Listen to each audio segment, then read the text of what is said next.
एक हम बात कर रहे थे ऑक्टेट रूल की, ठीक है, ऑक्टेट रूल की डिस्कशन किया था। ऑक्टेट रूल क्या होता है?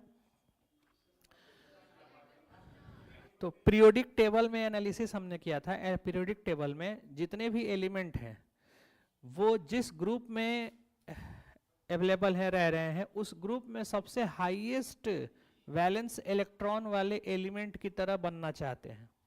तो ग्रुप में हम लोगों ने देखा पीरियोडिक टेबल अगर हम देखें तो इधर हाइड्रोजन, इधर हीलियम, फिर इधर स्टार्ट हुआ lithium, beryllium, boron, carbon, nitrogen, oxygen, fluorine, neon, ऐसे चलता है। ये जो लास्ट वाला आपका ग्रुप है इसको हम लोग बोलते हैं नोबल गैस, ठीक है, या इसको बोलते हैं इनर्ट। क्यों इसको इनर्ट बोलते हैं? इनर्ट इसलिए बोलते हैं क्योंकि ये लास्ट आपका ग्रुप सेल है और इनके किसी भी एलिमेंट का इलेक्ट्रॉनिक कॉन्फ़िगरेशन आप चेक करेंगे तो इसके वैलेंस इलेक्ट्रॉन कितना मिलेगा?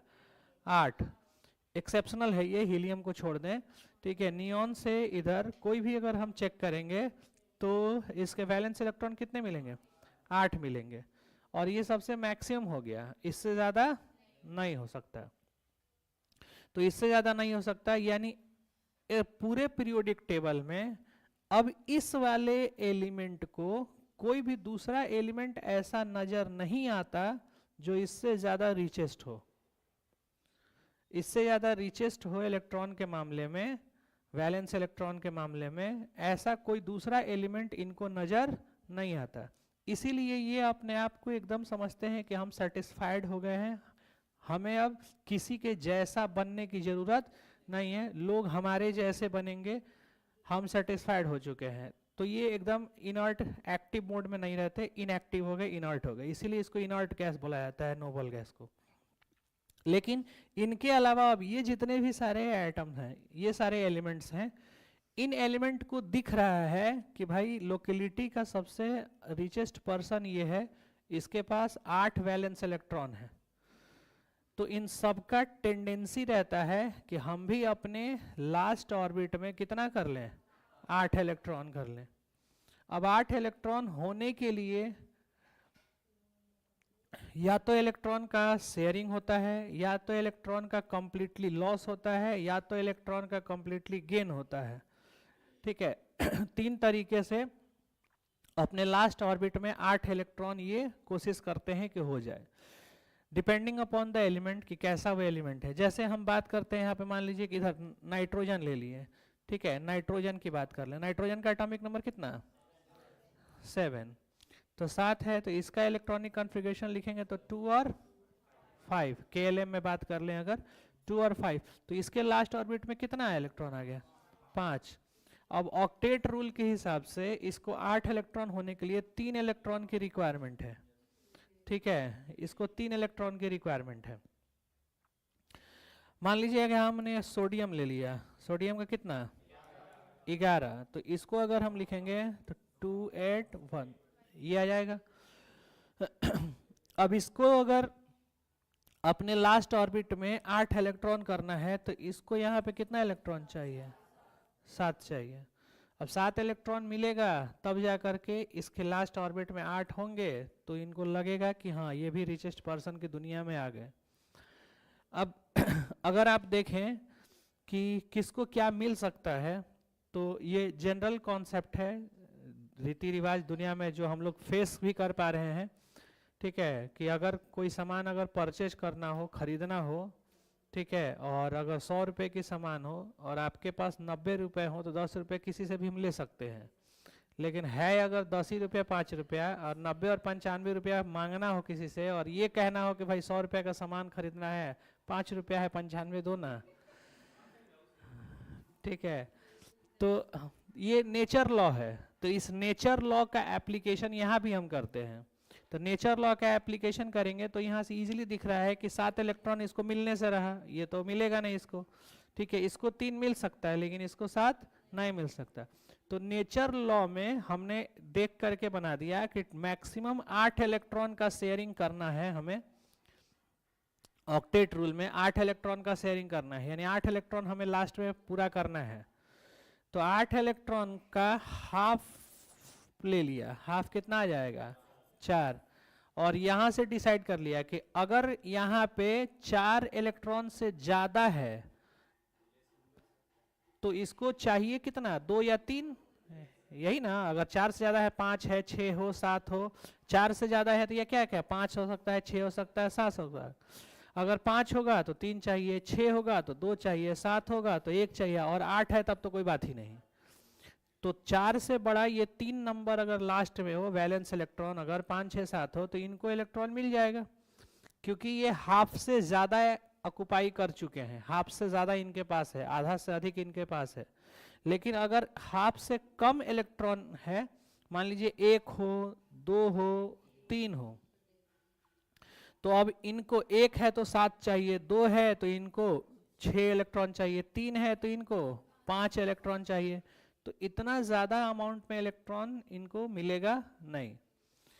तो ऐसे केस में क्या होता है कि अगर 4 से ज्यादा है, 4 इलेक्ट्रॉन, हाफ ऑर्बिट बोलते हैं, half octet rule, half octet point condition से अगर ज्यादा है तो इनको इलेक्ट्रॉन मिलेगा, और अगर हाफ से कम है तो इनको नहीं मिलेगा। लेकिन ऑक्टेट अपना पूरा करने के लिए, लास्ट ऑर्बिट में दिखाने के लिए कि हमारे पास भी 8 इलेक्ट्रॉन है, गरीब लोग हैं तो क्या हुआ, बाहर में झालर लटकना चाहिए, ठीक है, अंदर भले ही चाहे जैसा हो, बाहर में रंग पुताई बढ़िया एशियन पेंट से होना चाहिए, ठीक है, कि दिखे लोगों को कि हाँ अमीर है। तो बस वही कहानी है कि दिखावटी करने के लिए हमको लास्ट वाला इसको दिखाना है अब, ताकि लोगों को लगे कि हमारे पास भी भाई 8 है, अंदर कुछ हो ना हो, बाहर में दुनाली बंदूक लेकर 2 आदमी खड़े हैं, गार्ड रखा हुआ है, ठीक है, भले एटीएम में पैसा हो चाहे नहीं हो। तो ये क्या करेंगे अब कि इस वाले इलेक्ट्रॉन को ये क्या कर देंगे, लॉस कर देंगे। तो अगर 4 से ज्यादा है जिसके पास, वो इलेक्ट्रॉन का गेन करेंगे, 4 से कम है जिसके पास, वो इलेक्ट्रॉन का लॉस करेंगे। तो यहाँ गेन और लॉस करके इलेक्ट्रॉन का ये ऑक्टेट रूल अपना कंप्लीट करते हैं। अब ये जितने इलेक्ट्रॉन का लॉस हुआ या जितने इलेक्ट्रॉन का गेन हुआ, उतना बॉन्ड ये बनाएंगे, ठीक है। तो वैलेंस इलेक्ट्रॉन हम चेक करते हैं, किसी भी आइटम का अगर हमें चेक करना हो कि ये कितना बॉन्ड बनाएगा, तो हम उसका वैलेंस इलेक्ट्रॉन चेक करते हैं पहले कि इसका वैलेंस इलेक्ट्रॉन है कितना, और फिर ये देखते हैं कि वैलेंस इलेक्ट्रॉन को ऑक्टेट रूल के हिसाब से, ऑक्टेट रूल पूरा का 8 पूरा करने के लिए कितना चाहिए या लॉस करेगा कितना, ये देखें। जितना इलेक्ट्रॉन उसको देना हो या जितना उसमें से निकालना हो, उतना ही वो बॉन्ड बनाएगा। जैसे किसी भी आइटम के, मान लीजिए कि ऑक्सीजन की बात कर ले, ऑक्सीजन का एटॉमिक नंबर 8, तो इसका इलेक्ट्रॉनिक कॉन्फ़िगरेशन कितना हो जाएगा। अभी इसका वैलेंस इलेक्ट्रॉन 6 है, तो इसको चाहिए कितना, 2, यानी ऑक्सीजन जहां भी होगा वहां 2 बॉन्ड बनाएगा, ठीक है, जहां भी ऑक्सीजन होगा वहां 2 बॉन्ड बनाएगा। तो ऐसे हम बॉन्ड का संख्या निकालते हैं कि कोई भी एलिमेंट कितना बॉन्ड बनाता है, ठीक है। तो इसी कंडीशन के बेस पर अब हम सिलिकॉन के लिए देखते हैं, सिलिकॉन का। अब सिलिकॉन का एटॉमिक नंबर था 14, इसका हमने लिखा था 2 8 4। तो इसके वैलेंस इलेक्ट्रॉन में 4 इलेक्ट्रॉन आ रहा है, ठीक है।